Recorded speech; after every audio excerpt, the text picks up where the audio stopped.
So lots going on to try to meet some of the big challenges. And did you know that Orkney is a hotspot of innovation? Nick Quick's been there.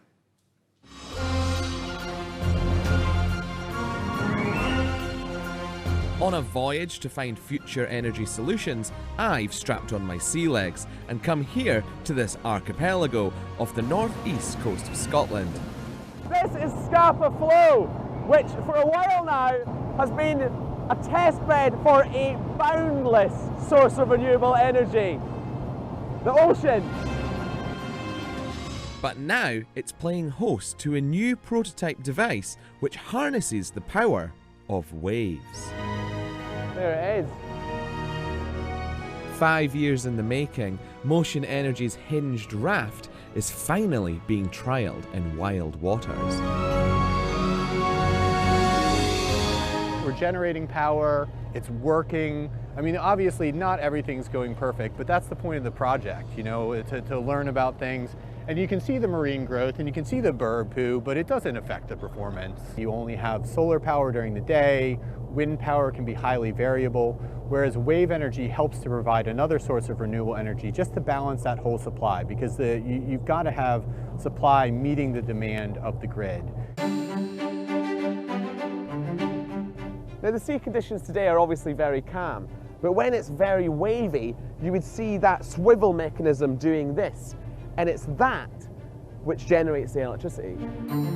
The Blue X, which is yellow, can power around 10 homes, but it's being targeted first at our oil and gas industries to help reduce their platform running costs and pollution. The byproduct of powering their rigs with natural gas and diesel accounts for almost 3% of the UK's total carbon emissions.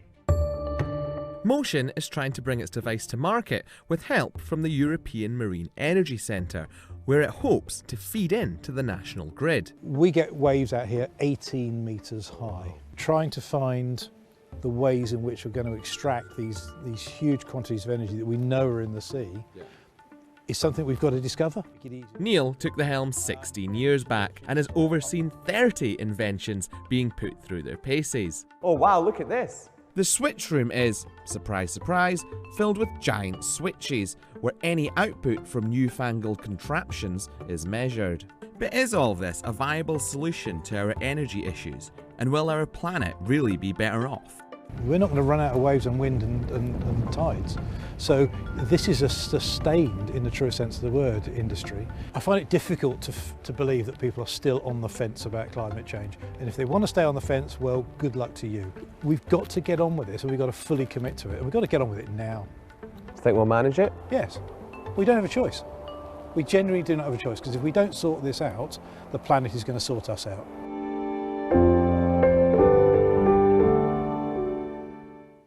Well, Nick is back from Orkney and is here now. You look like you had a great time up there.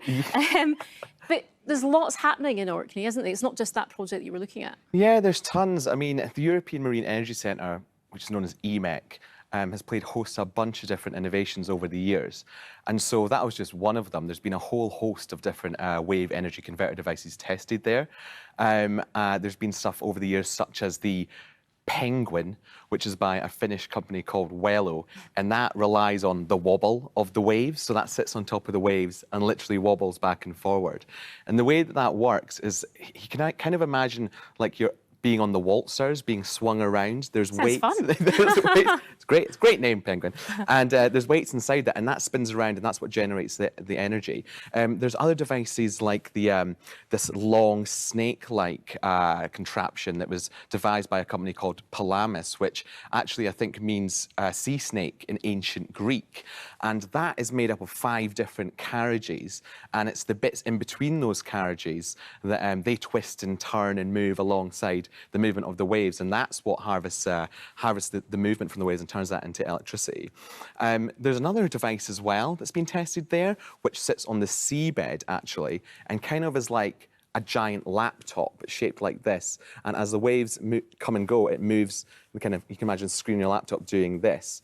And again, that's quite an interesting design. But what I think was quite interesting about Mocean was that, you know, the Scottish government has poured £3 million into this project. And that, as I say in the film there, is intended to power, you know, offshore oil and gas rigs at sea, which account for, you know, 3% of the UK's total energy, carbon emissions. Yeah, all really interesting stuff going on up there, and we can see more on that on the programme you got for BBC Click, which is on the That's BBC right, News channel, so well worth a watch there. So there's these pockets of innovation, you know, things have been happening all over the place. But when do you think that is going to tip over into the mainstream? Are we going to see a sort of green tech revolution in the next decade, do you think? Well, the thing is, it's such a complex and deep area, basically. I mean, when we look at renewable energy solutions, I think we're all pretty familiar now with wind and solar. So everyone knows about wind farms and solar farms. But things like wave energy converters, people may not be that, you know, familiar with. And the thing is, with wave energy devices, they can work at times where you don't have wind or solar. And in the UK, last year, there was loads of wind, and essentially it was a really good fuel source. But we've actually had, I think wind power has gone down about 20% this year.